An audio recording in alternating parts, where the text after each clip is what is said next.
Donc je vais me présenter, donc Nicolas Hammer, je suis donc le CEO et donc cofondateur de Critizer, dont on va parler de suite. Alors je prends la main sur le, ça va. Alors Critizer, donc on est une plateforme de feedback management. Et pour vous mettre un peu le contexte, je vous propose d'étudier deux chiffres ensemble. Le premier chiffre en haut à gauche, c'est sur la capacité, ou en tout cas la volonté qu'ont les clients, et notamment les clients insatisfaits, ceux qui sont les plus difficiles et qui coûtent évidemment le plus cher à l'entreprise, à s'exprimer. Et le chiffre, c'est 96% des clients insatisfaits ne prennent pas le temps de vous remonter à vous leur insatisfaction client. Donc on en parlera en détail juste après. Et le deuxième chiffre, qui est également très important, et qui est un peu derrière ambivalent, c'est que 67% des clients insatisfaits le sont à cause de l'expérience, et vous quittent à cause de l'expérience client. Mais le fait est que pour comprendre cette expérience, pour pouvoir l'améliorer, il faut évidemment capter cette voix du client. Et donc on voit qu'elle n'est pas évidente à capter, et donc il va falloir trouver les bons moyens pour faire parler les clients et derrière améliorer cette expérience. Critizer, c'est une boîte que j'ai montée avec Thibaut, mon associé, en 2012, qui a une croissance assez remarquable. On a aujourd'hui 50 collaborateurs basés à Paris et à Lille, donc le berceau du retail, avec des projections de chiffre d'affaires qui sont celles d'une start-up. Donc certains ont peut-être vécu ça au début de la boîte, voilà, avec des trois chiffres, donc c'est plus simple aussi quand on démarre de plus bas. On va parler data, donc on va vous parler de combien de data on collecte tous les mois. Vous voyez, 3 millions de data, donc on va en parler, quel type de data, etc., comment on le fait avec Nicolas. On est présent à l'international, aujourd'hui dans plus de 15 pays. Alors en Europe évidemment, mais aussi en Asie, par exemple en Chine et aux États-Unis. Alors aujourd'hui, on ne parlera que de la loi en France, parce que sinon ça devient très très compliqué. Mais il faut bien avoir en tête que chaque pays a ses spécificités et que donc ça complexifie encore un petit peu la chose. Et puis quelques clients que vous voyez ici apparaître avec un point commun. Ce sont des retailers qui ont des points de vente, mais qui ont aussi un site web, qui ont des expériences, qui veulent faire vivre une bonne expérience à leurs clients, et que donc on les accompagne pour améliorer cette expérience. On les accompagne du coup sur 5 bénéfices clés. Le premier, tout ce qui va être la relation client. Donc là, ça va être la capacité du coup à capter, à créer de la conversation entre un client et l'enseigne. Le deuxième point, c'est tout ce qui est CRM marketing. Et là, on va parler un peu aussi de data. On verra comment on peut enrichir le CRM de l'entreprise et donner, au-delà de données transactionnelles, RFM classiques, avoir des données sur la satisfaction des clients et pouvoir penser aussi son marketing en fonction de la satisfaction des clients. Le troisième point, vous le connaissez aussi tous, c'est les réputations. Alors pour le résumer, ce sont les petites étoiles sur Google qui coûtent très cher, parce que les clients derrière ils sont très sensibles et derrière vont venir plus facilement sur votre site et dans vos magasins grâce à ça. On accompagne également sur le management, parce qu'évidemment cette donnée, cette satisfaction client, elle est clé pour pouvoir manager, faire comprendre aux équipes l'importance du client, et puis derrière les challenger en fonction par exemple de classement. Et enfin, le dernier point, l'expérience client, qui est un peu le Graal, c'est comment je peux changer, améliorer, parfois même révolutionner mon expérience en fonction de ce que me disent mes clients. Et vous le savez, et tous les logos qu'on a vus avant le savent, Amazon arrive sur tous les domaines, c'est quasiment le concurrent de tout le monde aujourd'hui, et ils ont une force, c'est leur expérience. Quand on a l'application Amazon dans sa poche et l'application d'un concurrent qui vend par exemple des livres, on va être tenté de prendre Amazon parce que ça prend très peu de temps, parce que les livraisons est rapide, parce que l'expérience est bonne, et donc on va aider l'entreprise du coup à pouvoir offrir un niveau d'expérience équivalent. Rapidement, on va entrer après sur la solution. C'est extrêmement simple, c'est très chronologique en fait. On va accompagner d'abord sur la collecte d'avis tout au long du parcours client, en continu et en multicanal, pour pouvoir avoir un maximum d'avis, pas uniquement de vos clients, mais aussi de visiteurs, de non-acheteurs. Et ça, donc, on va le faire en multicanal. Deuxième point, c'est tout ce qui va être le conversationnel. C'est les clients parlent, ils me répondent à un questionnaire. La réponse numéro 1, c'est évidemment de dialoguer avec ses clients. Donc, pouvoir y répondre, on va le voir ensuite en détail. Tout ce qui va être mesure de satisfaction, donc des baromètres, le NPS, tout ce qui permet de monitorer finalement la satisfaction. Et enfin, quand j'ai pris le temps d'écouter, j'ai pris le temps de répondre, j'ai pris le temps d'agir pour mes clients, eh bien, on peut valoriser tout ça et le mettre en avant sur le web, en interne, et on va dire véhiculer l'image la plus positive possible pour l'enseigne. Et pour finir cette introduction sur Critizer, 3 success stories qu'on a pu avoir sur les quelques dernières années. Carrefour, aujourd'hui tous les magasins Carrefour Hypermarchés, supermarchés, donc Carrefour Market, sont équipés de la solution Critizer. Donc l'ensemble de la collecte d'avis passe par Critizer. Et fait intéressant, c'est que ce sont tous les directeurs de magasins qui répondent eux-mêmes à leurs clients. Ça paraît assez incroyable quand on le dit, c'est-à-dire que tous les directeurs ont dans leur poche la voix de leurs clients et ils répondent eux-mêmes directement à tous leurs clients. Flunch, donc dans la restauration du coup, là ce qui est intéressant, c'est la volumétrie d'évaluation qu'on peut collecter. 7 canaux déployés, donc ça fait quand même une couverture assez globale de l'écoute client. Et à la fin, 1 million d'évaluations par an. Et enfin, dans la beauté, Nocibé, tous les magasins Nocibé en France sont équipés également de la solution. Et là aussi, un fait un peu amusant, c'est que au-delà de répondre à leurs clients, les clients qu'on appelle détracteurs, donc ce sont ceux qui sont particulièrement mécontents, sont rappelés individuellement par le directeur ou la directrice du magasin Nocibé, ce qui, vous l'imaginez bien, crée une expérience assez étonnante lorsqu'on en est mécontent et qu'on a un rappel directement du directeur. Voilà quelques faits un peu sur Critizer. Et je passe la main à l'autre Nicolas pour présenter du coup Ox Avocat. Ça marche. Donc, bonjour à tous, Nicolas Serre, donc avocat. Au cabinet Ox, très rapidement, on existe depuis 2006, on est spécialisé en propriété intellectuelle, médias, nouvelles technologies. Personnellement, je suis aussi, donc c'est moi qui m'occupe bien entendu de la partie données personnelles, je suis correspondant informatique et liberté auprès de la CNIL depuis un certain temps maintenant. Voilà pour la présentation du cabinet. Ça, c'était le cœur de nos activités. Le RGPD, alors ma vie de correspondant informatique et liberté est un peu bouleversée en ce moment, notamment grâce à la nouvelle réglementation qui, en elle-même, ne change pas beaucoup le fond, un peu quand même, mais bouleverse pas la gestion des données, mais qui a ajouté un élément un peu essentiel qui est la sanction pour le non-respect de la réglementation sur les données personnelles, qui a suscité un intérêt nouveau, on va dire, par les entreprises pour tout ce qui était protection des données personnelles. Je vous rappelle les sanctions. Alors, non, je vais revenir sur je vois le PowerPoint qui suit. La RGPD, donc, elle a été votée en avril 2016 et elle rentre en vigueur le 24 mai 2018. Elle a pour objectif, elle s'appelle règlement général, parce que contrairement aux directives qui précédaient, qui étaient de 96 et qui devaient être implémentées dans chaque pays selon les lois de chacun, c'est un règlement qui est d'application directe européen, donc qui a pour objectif de couvrir toute l'Union européenne, avec, je précise tout de suite, quelques particularités, puisque le règlement permet aux pays, dans certains cadres, d'adapter des réglementations particulières, et nous attendons toujours la mise à jour en France de la loi informatique et liberté sur la base du RGPD, et la loi devrait intervenir vers décembre 2017, donc dans pas très longtemps, ce qui veut dire qu'il reste encore aujourd'hui un peu de zone d'ombre. L'objectif du règlement général, c'est favoriser toujours le marché européen en essayant autant que possible d'unifier la réglementation. Et le deuxième objectif, c'est d'accroître, et je pense que c'est le point central, la maîtrise des personnes sur leurs données personnelles. Alors, accroître la maîtrise, ça passe par assurer sur tout le parcours de la donnée une maîtrise de la personne et un contrôle. Cette maîtrise, elle passe par la collecte. Comment on collecte la donnée, comment on donne la main à la personne qui est propriétaire des données sur ses propres données, comment on assure son traitement en conformité avec cette collecte, tout en garantissant la sécurité et la sécurisation des données, qui est un élément de plus en plus important, et organiser, bien entendu à terme, la suppression des données en fonction de la finalité. Et c'est ce parcours-là qu'on va essayer de vous exposer aujourd'hui. Je reviens sur la sanction. Donc, jusqu'à maintenant, quand vous aviez un problème avec la CNIL vous envoyait une lettre. Si vous ne répondiez pas, elle vous envoyait une deuxième lettre. Si vous ne répondiez pas, vous étiez convoqué. Si vous ne veniez pas à la convocation, vous étiez sanctionné.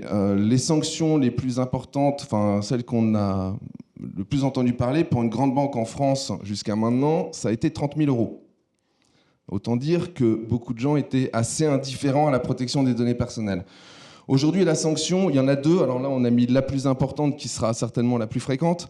On a deux paliers différents. On a une première sanction, c'est le plus élevé entre 10 millions d'euros et 2% du chiffre d'affaires mondial, c'est le plafond de la sanction pour un certain nombre de manquements qui sont des manquements plutôt accessoires, et 20 millions ou 4% du chiffre d'affaires mondial pour les manquements relatifs essentiellement à la collecte, au traitement et à la sécurisation des données. Ce qui fait qu'aujourd'hui, ça devient un véritable sujet de préoccupation. Et je pense aussi une possibilité, notamment pour les entreprises du e-commerce, d'utiliser cette réglementation pour avoir un avantage concurrentiel. Alors, on va commencer par la problématique, la première, la collecte. La collecte de la donnée, selon le schéma général du RGPD, c'est le consentement de l'utilisateur, enfin de la personne qui est titulaire des données. Le consentement, c'est quoi? C'est être informé de manière complète sur la donnée qu'on donne, pour quelle finalité et à quelle fin. La donnée qu'on donne, c'est la donnée qu'on donne volontairement. C'est-à-dire, je suis sur un site internet, je remplis un formulaire, je donne mon nom, mon prénom, mon numéro de téléphone, ma date de naissance, mon adresse, je sais que je suis en train de les donner. Mais il y a aussi les données indirectes, que je ne sais pas que je communique. Je prends un exemple, j'ai une adresse IP, depuis, après un grand parcours judiciaire, l'adresse IP est considérée comme une donnée personnelle, puisqu'elle permet indirectement d'identifier quelqu'un. Quand j'arrive sur votre site internet, vous savez généralement de quel site je viens, par quel parcours j'ai fait pour arriver sur votre site internet. C'est une donnée personnelle. C'est une donnée personnelle que je ne sais pas que je vous communique, mais c'est une donnée personnelle. Et je dois être informé, lorsque vous collectez cette donnée-là, que vous êtes en train de la collecter. Donc la collecte doit être licite, c'est-à-dire conforme à la loi. Elle doit être loyale, c'est-à-dire que vous devez m'informer que vous êtes en train de collecter la donnée. Et elle doit être collectée pour des finalités qui sont déterminées. Déterminé, ça veut dire je vous précise exactement chacune des finalités pour lesquelles je vais l'utiliser. Pas pour améliorer mon service, pas à des fins de communication et de marketing, pas des termes généraux et abstraits, mais chacune des finalités. Et je dois, en tant qu'utilisateur, non seulement être informé, mais pouvoir accepter ou refuser les différentes finalités pour lesquelles vous envisagez d'exploiter ma donnée. Et je dois donc pouvoir refuser, accepter ou refuser chacune de ces possibilités. Comment est-ce que j'accepte ou je refuse ?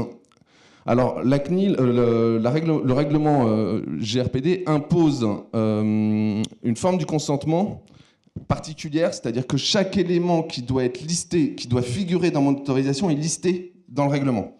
Donc il faut un écrit. Et cet écrit doit préciser et mettre en exergue les utilisations qui sont envisagées pour obtenir mon autorisation. Donc, moralité, terminer l'article 27 des conditions générales, page 42, dans lequel on explique qu'on va prendre toutes vos données et qu'on va pouvoir les utiliser comme on veut. Ça doit être séparé ou mis en avant de telle manière que la personne soit clairement informée et pu prendre connaissance de l'utilisation qui va être faite de ces données. Et il vous appartient à vous de conserver la preuve de cette autorisation.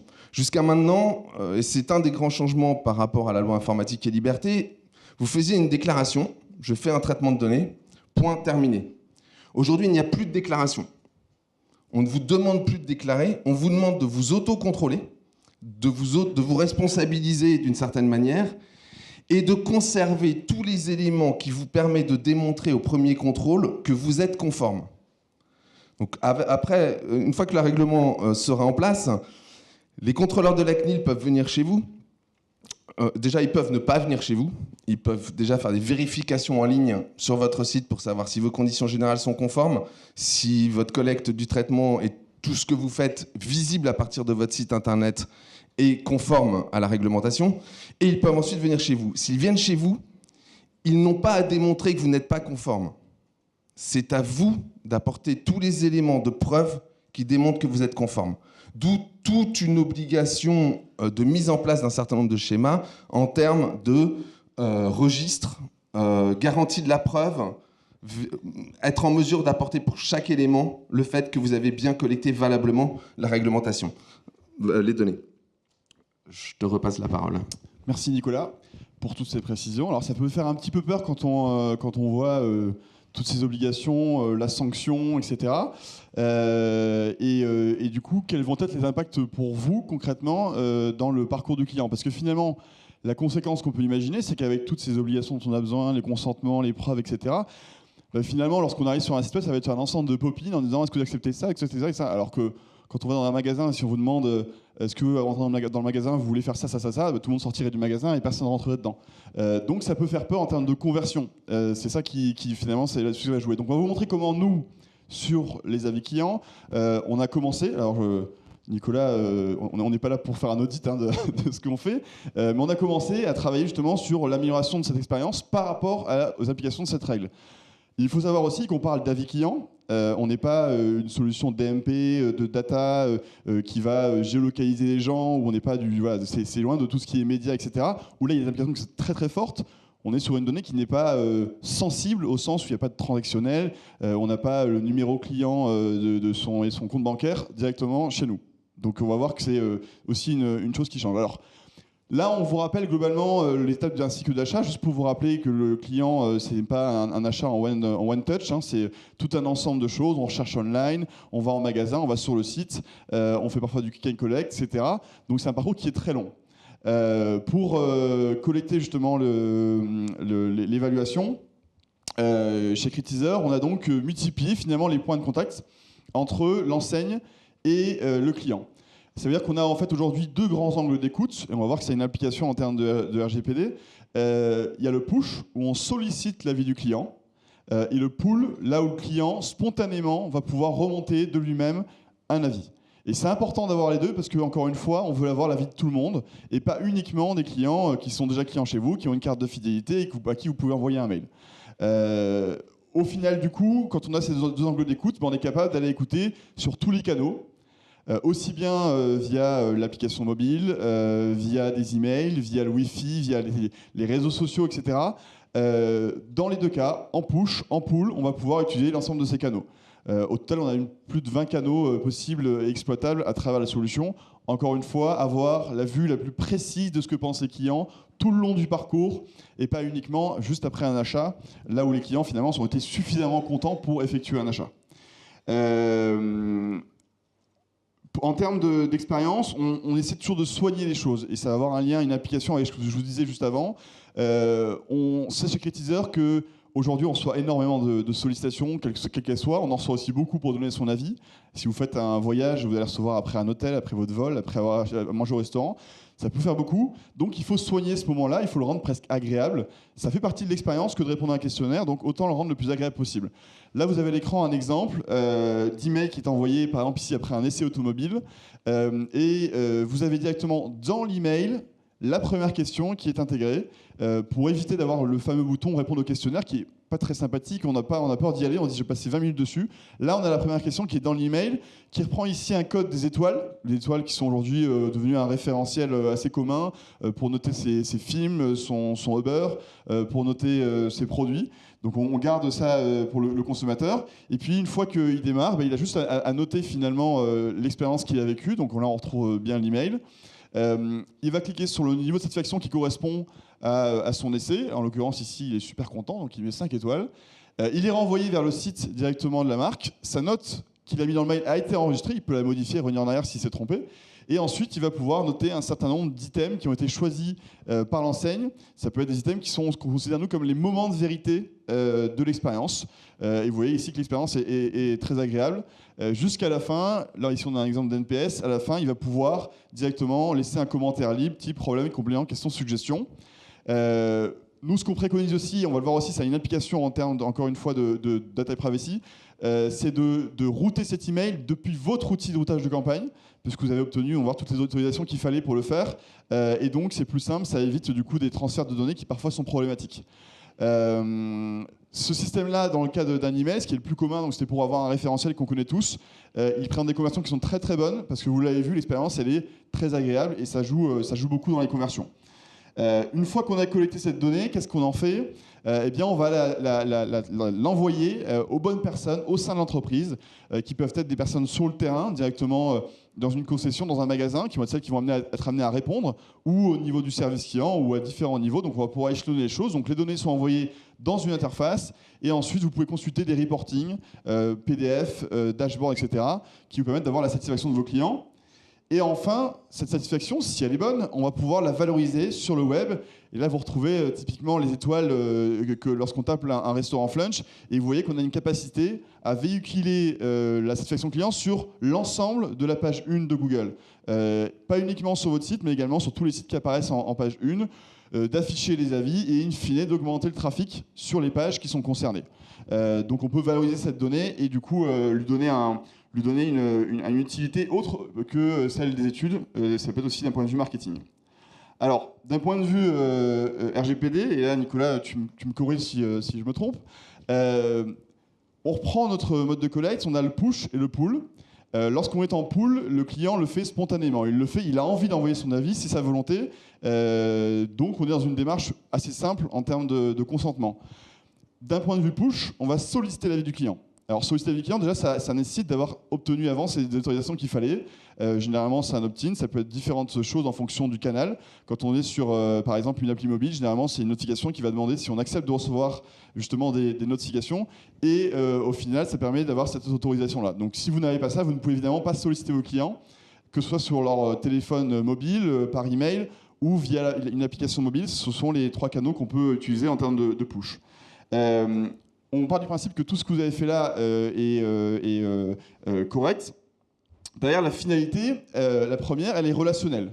Vous avez capté un avis, un client est mécontent, vous allez pouvoir le rappeler, lui répondre, créer du lien, une interaction. Si on se place d'un point de vue du consommateur, lorsque vous complétez un questionnaire aujourd'hui et que vous mettez des mauvaises notes, ce dont vous auriez envie, c'est qu'on vous rappelle, c'est qu'on revienne vers vous directement. Cependant, il faut le préciser. Et lorsqu'on va compléter un questionnaire sur Critizer, là je vous ai mis un petit exemple. Par exemple, ici on demande l'email du client et juste ici on précise. Alors si vous le faites en live, vous verrez que c'est bien fait en termes d'expérience, ça apparaît au bon moment pour pas inquiéter les clients. Mais on l'explique en disant nous utiliserons votre email pour vous répondre. Dans la mesure où si on n'a pas ces coordonnées-là, on ne peut pas lui envoyer la réponse. La finalité du service étant de pouvoir interagir, évidemment il est logique qu'on récupère cet email-là, donc pour pouvoir le notifier. Et on précise bien que c'est pour cette fin-là. On demande aussi le prénom et le nom, aussi pour personnaliser la réponse. Enfin, le client derrière peut remonter son problème, donc il tape directement son avis. Et puis, il peut envoyer son problème. Et vous voyez aussi en dessous ici une petite ligne. Alors, on ne les met jamais en très grand, mais on essaie quand même de les rendre suffisamment visibles. Avec 2 choses. Il y a les conditions d'utilisation des données personnelles qui sont ici directement. On clique, on y accède. Et également, on précise une chose qui est importante, c'est que dans le cas de Flunch, ils souhaitent afficher les avis sur le site de Flunch, ce qui est assez courant hein, dans les avis aujourd'hui. Tout le monde n'a pas envie de le faire. Ici, on précise bien que le message est public sur Flunch et donc du coup, il sera diffusé.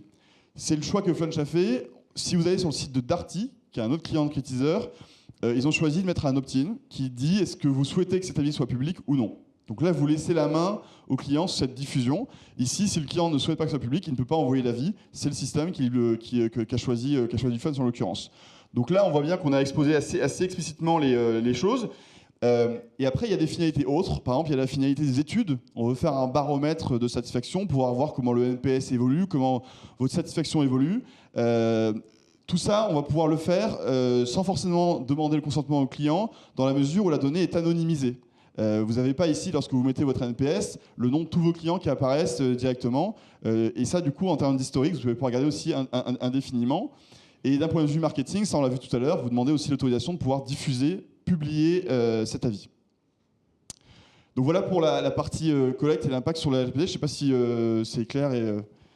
C'est tout à fait clair. Bon, très bien. Merci, monsieur l'avocat. Maître. Donc on rentre dans la question du traitement. Quelles sont vos obligations en termes de traitement de la donnée une fois que vous l'avez collectée légalement? Alors tout d'abord, vous avez une obligation générale qui va, depuis le moment où vous la collectez sur Internet, jusqu'au moment où ça va sur votre serveur, où c'est transféré et intégré au sein de votre CRM, etc., une obligation de sécurisation complète de la donnée. Cette sécurisation, elle passe généralement par un cryptage de la donnée lorsqu'elle circule et par des conditions d'hébergement sécurisées classiques une fois que la donnée est stockée. Le RGPD impose de communiquer toutes les failles de sécurité et quand ça peut avoir impacté des données, de faire une communication publique auprès des personnes concernées sur le fait que leurs données ont pu être dispersées. Donc au-delà de la sanction financière sur les problématiques de sécurité, il y a une problématique de communication et de publicité sur les failles de sécurité qu'il pourrait y avoir dans votre système informatique. D'où un point essentiel dont il faut s'assurer. Une autre obligation, toujours par rapport à la finalité de la collecte, qu'on retrouve dans le traitement, qui est que la donnée communiquée à vos différents salariés doit être strictement la donnée qui leur est utile pour remplir leur mission. Vous avez un site de e-commerce, vous collectez, comme je disais tout à l'heure, nom, prénom, adresse, date de naissance, numéro de carte bleue. La personne qui va faire la facture n'a pas forcément besoin d'avoir votre date de naissance. La personne qui va livrer n'a pas forcément besoin non plus d'avoir votre date de naissance et vos données de facturation, etc., etc., etc. D'où l'obligation de pseudonymisation, c'est-à-dire que l'on puisse anonymiser une partie de la donnée pour ne permettre à chacune des personnes de n'accéder qu'à la donnée qui est strictement nécessaire à l'exercice de sa mission. D'où des problématiques importantes en termes de mise en place des solutions informatiques et d'où le fait que ça prend un peu de temps et qu'il faut agir assez vite. Autre obligation, le privacy by design, qui est que les outils que vous utilisez, les conceptions de sites internet, votre CRM, tous les outils informatiques ou non d'ailleurs que vous utilisez doivent être par défaut conformes au RGPD. Donc vous devez avoir des outils qui font du cryptage, qui permettent de pseudonymiser les données, etc., etc. Les conditions générales sur les sites qui doivent être conformes, tout ça dès l'origine. Et point suivant, il vous appartient, comme je vous disais tout à l'heure, tout au long du traitement, d'assurer un suivi des traitements qui sont opérés, un suivi des failles, un suivi des personnes qui sont en charge, un suivi du responsable du traitement, etc., qui vous permet, quand la CNIL se présente, d'avoir tous les éléments qui permettent de démontrer que vous êtes conforme. C'est, je pense, le point sur le traitement. Je te passe la parole. Oui, tout à fait. Alors, évidemment, dans notre cas, la privacy by design nous concerne particulièrement, parce que si on n'est pas conforme, vous ne le serez pas. Donc, évidemment, on y porte une attention particulière. La première chose, c'est que tout ça, il faut le documenter. Donc notre équipe technique s'est plongée dans deux documents. Le premier s'appelle le PAS, c'est le plan d'assurance sécurité. Alors c'est quelque chose qui est confidentiel, qu'on communique avec un NDA qui est signé à l'avance, parce que ça donne tout notre mode de fonctionnement en termes de sécurité, etc., pour que vous soyez au courant de ce qui est mis en place et que vous puissiez aussi le défendre derrière et vous assurez, vous, que nous, on est conforme. Donc c'est une forme de transparence qui, évidemment, d'ailleurs, implique que vous soyez aussi confidentiel parce que c'est toute notre partie sécurité. Donc on va remonter le stockage des données, la réplication des bases, l'utilisation nous-mêmes aussi, parce qu'on utilise des outils, que les outils qu'on utilise sont effectivement conformes aussi RGPD.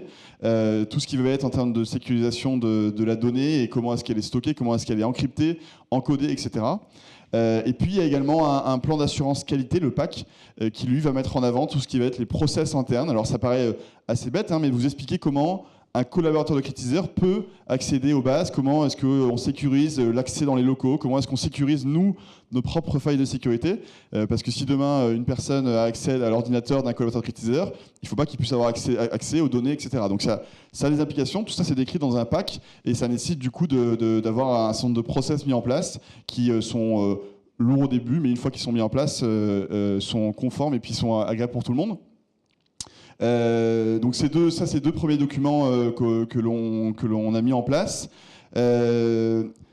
Deuxième chose en termes de traitement de la donnée. Alors vous avez accès donc à un back-office en temps réel et chaque collaborateur a accès à la donnée qui le concerne. C'est exactement ce que décrivait Nicolas. C'est-à-dire qu'en tant que directeur de magasin, par exemple, j'accède uniquement à la donnée qui va me permettre de répondre à mon client, donc la donnée qui m'est utile.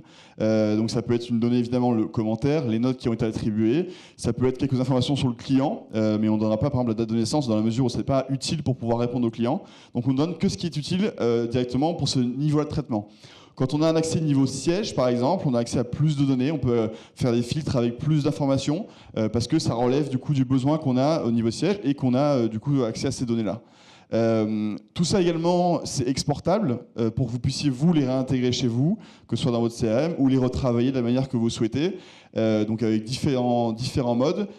Par contre, pour que ce soit sécurisé, on conserve tous les logs. Donc il y a un historique de tout ce qui est fait en termes d'utilisation de la donnée. Si vous faites un export, on le sait, qui a fait l'export, à quelle date, quelle heure, pour pouvoir retracer tout ça et pouvoir revenir en arrière si jamais il y a des problèmes qui se sont avérés. Donc voilà sur le traitement de la data. Valorisation de la donnée. On est à la fois sur le juridique et sur le commercial. La première chose, donc effectivement, c'est un résumé de ce que je vous disais tout à l'heure, informer la personne titulaire des données sur l'utilisation qui en est faite et lui permettre de refuser.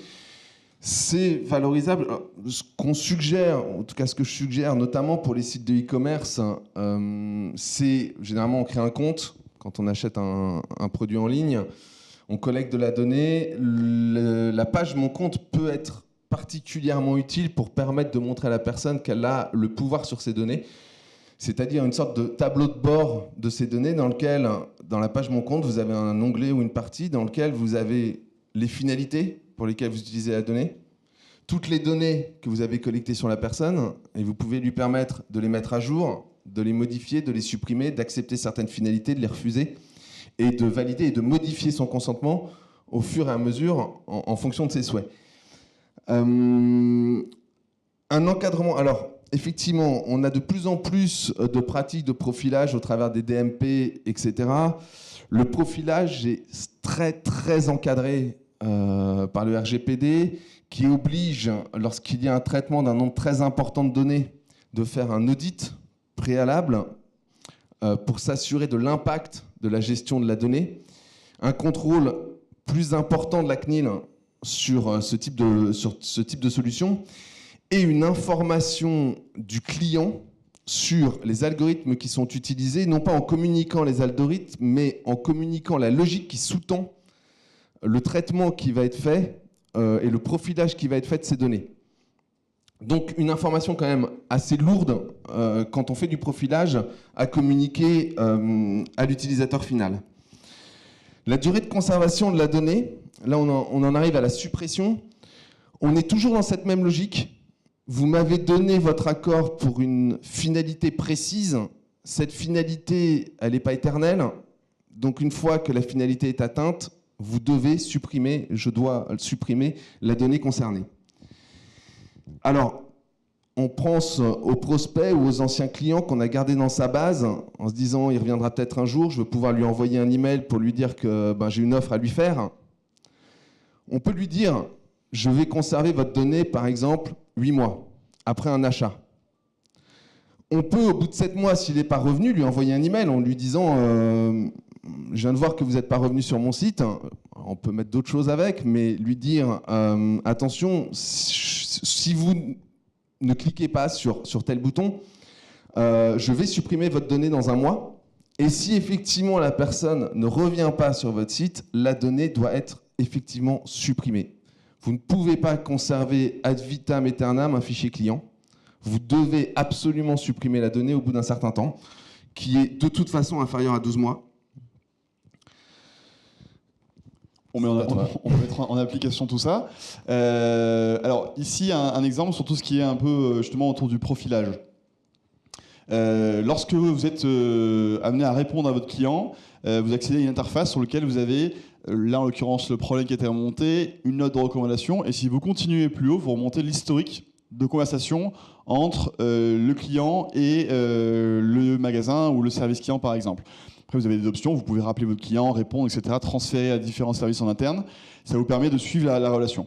Ce qu'on conserve aujourd'hui, mais pas avec une durée ad vitam aeternam, c'est le score NPS, donc les notes de satisfaction générale, l'avis, pour garantir derrière une bonne qualité de réponse. La raison pour laquelle on fait ça, c'est qu'un client, par exemple, a remonté un problème sur une visite en magasin, il n'avait pas trouvé son produit. 3 mois plus tard, il réécrit en disant qu'il y avait un autre problème lié à ça. On va pouvoir d'ailleurs éventuellement contextualiser sa réponse en disant vous m'aviez remonté, etc., à telle date, est-ce que ça s'est amélioré? Et j'ai bien compris votre point par rapport à ce nouveau problème. Par contre, cette donnée, on ne la garde pas de façon complète et ad vitam aeternam, mais on la garde jusqu'à ce que le client ait réécrit. Et ce qu'on voit, c'est que globalement, le repeat des clients est de plus d'une fois par an. Donc globalement, on peut garder cette donnée-là quasiment en continu, sauf si un client s'arrête et n'envoie plus jamais d'avis ou n'envoie plus jamais d'informations. Où là, on va être obligé d'anonymiser cette donnée.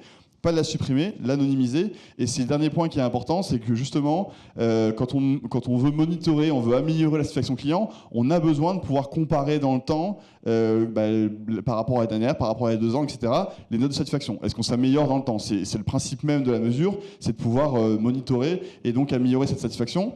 Et donc là, du coup, il n'y a pas de limite de conservation. Ça veut dire que dans le temps, vous pourrez en permanence continuer à garder cette donnée, mais pas derrière les coordonnées du client associées à cette note NPS. Ça veut dire qu'on peut avoir de l'historique en continu et sans limite si c'est anonymisé. Et j'ai mis un exemple un peu contraire qui me paraît, lui, être un feu rouge. C'est par exemple, si on peut le faire techniquement, mais et Nicolas, tu nous confirmeras, mais c'est par exemple, j'ai un client qui a mis un excellent avis en disant je suis venu dans mon agence de voyage, c'était génial, etc. Et qui, derrière, on souhaiterait, par exemple, retargeter ses amis sur Facebook pour pouvoir partager l'avis qu'il a mis et dire à tous ses amis, regardez, Thomas a adoré sa visite, venez aussi découvrir votre agence.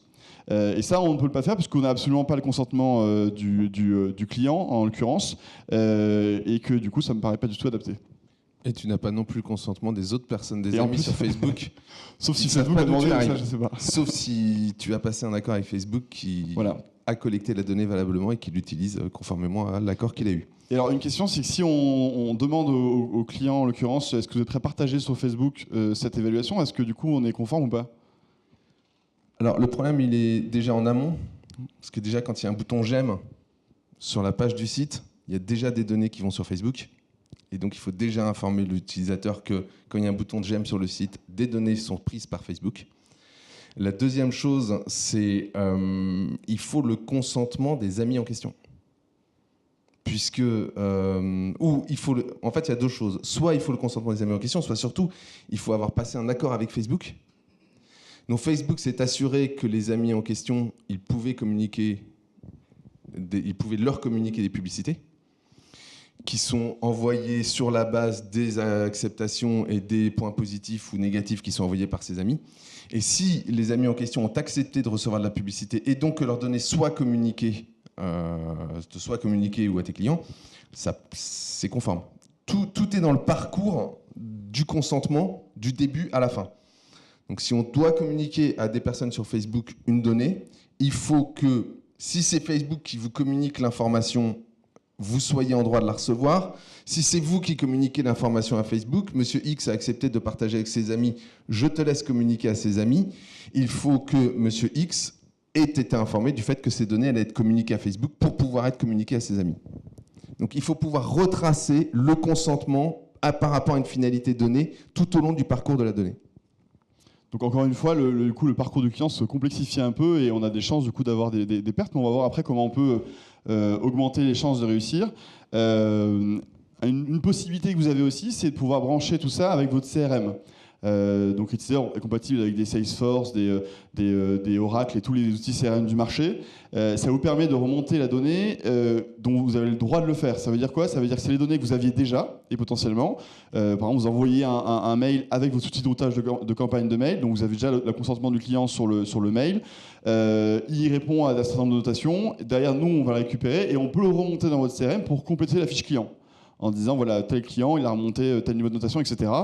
Ce qui vous permet par la suite, et ça ce sera dans votre outil du coup, de CRM, de segmenter par exemple votre base et de prendre par exemple tous les clients qui ont été très satisfaits, on appelle promoteurs, durant le dernier mois, et les inviter à une soirée spéciale ou de les inviter à parrainer des proches, etc. Donc de créer une boucle vertueuse par rapport à ce qui a été remonté par le client. Autre exemple aussi de ce qui peut être fait, là on est chez Nocibé, où on va proposer à des clients qui, pendant le questionnaire, ont mis d'excellentes notes, et généralement ceux qui ont un NPS du coup de promoteur, donc ils ont partagé un certain nombre d'informations. Et en fin de questionnaire, donc vous retrouvez un peu l'esprit tout à l'heure de ce qu'on a vu dans le cas de DS, à la fin du questionnaire, on propose par exemple d'inviter chez Amis chez Nocibé. Évidemment, on ne le propose qu'aux clients qui ont été suffisamment satisfaits pour être à même de le faire. Et bien juste après, du coup, on va demander les coordonnées des clients en question, et cet email-là sera envoyé du coup directement aux amis des proches depuis l'adresse du client, parce qu'évidemment l'enseigne n'a pas l'autorisation de l'envoyer au client en question.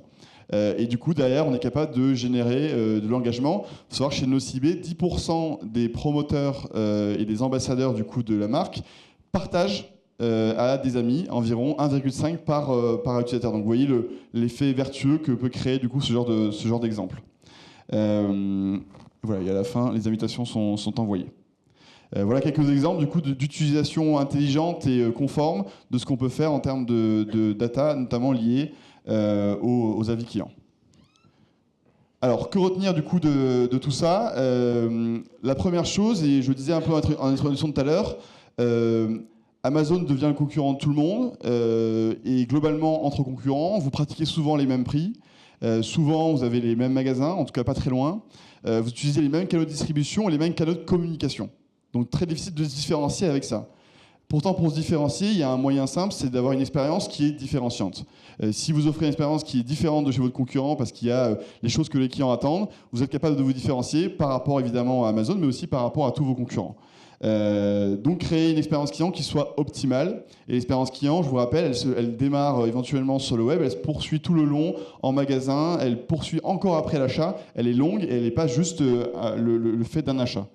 Et cette data va vous permettre derrière, du coup, forcément, de l'améliorer, de la comprendre et de trouver des axes d'amélioration concrets pour surprendre vos clients. Que retenir de notre côté? La première chose, c'est que le RGPD est compliqué à mettre en place, mais il peut être à mon sens, un véritable avantage. Plutôt que de collecter et de conserver des millions de données, vous avez la possibilité d'avoir peut-être moins de données, mais des données plus qualitatives. Pour une simple et bonne raison, la personne qui a maintenu ces données, qui accepte que vous ayez ces données, est une personne qui a expressément validé. Donc vous avez une donnée prospect ou client qui a plus de valeur que les millions de données des personnes qui ne sont plus venues vous revoir depuis des années. Donc c'est, à mon sens, dans ce sens-là qu'il faut le voir. L'expérience du client, et de ce que je comprends parmi vous, valorise, exploite uniquement de la donnée. Vous vendez un autre service que de la donnée. Et je pense que c'est une vraie chance de pouvoir se distinguer de tous les sites qui sont gratuits et qui, eux, pour le coup, collectent de la donnée et la vendent, en ramenant le client au centre et en lui montrant que ces données sont importantes pour vous et que vous lui donnez la main sur l'utilisation de ces données qui, encore une fois, vous permet derrière de la valoriser. Derrière, comment se mettre en conformité, alors en 5 minutes ou en 2 minutes. D'abord, lister vos données, lister leur parcours, donc savoir quelles données vous collectez, savoir quel parcours elle fait, comment elle est traitée, comment elle est stockée et d'où elle vient. Parce qu'il y a les données que vous collectez vous, puis il y a les données que vous collectez auprès de tiers qui vous communiquent les données. Et là, vous avez notamment tout le parcours contractuel qui est à vérifier. Si vous avez des fournisseurs de données, est-ce qu'ils sont conformes? Est-ce que la donnée qui vous communique est conforme au RGPD? Si elle ne l'est pas, vous êtes responsable si vous exploitez cette donnée-là sans avoir vérifié sa conformité. Si vous avez des sous-traitants, vous devez contractualiser avec eux, c'est obligatoire. Qu'est-ce qu'ils ont le droit de faire? avec quelles données, comment, pourquoi, où s'arrête leur responsabilité, où est-ce que vous reprenez la main. Et encore une fois, avoir des conditions générales avec l'utilisateur final qui soient conformes au RGPD. Ensuite, il faut vous assurer que techniquement, vous êtes conforme en termes de sécurité, en termes de pseudonymisation, en termes de cryptage des données. Et enfin, conserver et mettre en place des procédures qui permettent de conserver l'ensemble des éléments qui montrent que vous avez respecté vos obligations. Pour ça, vous avez la possibilité de nommer un Data Protection Officer ou un délégué aux données personnelles qui a pour finalité justement de vous conseiller, de vous accompagner et de s'assurer du respect de l'ensemble des dispositions, qui peut être interne ou externe, qui doit être indépendant et qui doit pouvoir vous indiquer quand ça n'est pas conforme et pas uniquement vous dire oui, c'est bon. Et moi, ce que je vous disais tout à l'heure, mettre à jour vos registres et bien conserver, c'est un élément essentiel parce que si vous faites tous les efforts pour être conforme, mais que vous n'en gardez pas la trace, vous allez avoir un vrai problème le jour où un représentant de la CNIL se présentera. Donc non seulement il s'agit d'être conforme, mais il s'agit essentiellement de conserver la preuve de cette conformité. Voilà, je conclurai simplement en disant que même si c'est effectivement un bouleversement, n'oubliez pas l'expérience que vivent vos clients et faites en sorte que ce soit agréable pour eux, qu'ils comprennent les choses et quand ils le comprennent derrière, les choses se passeront très bien.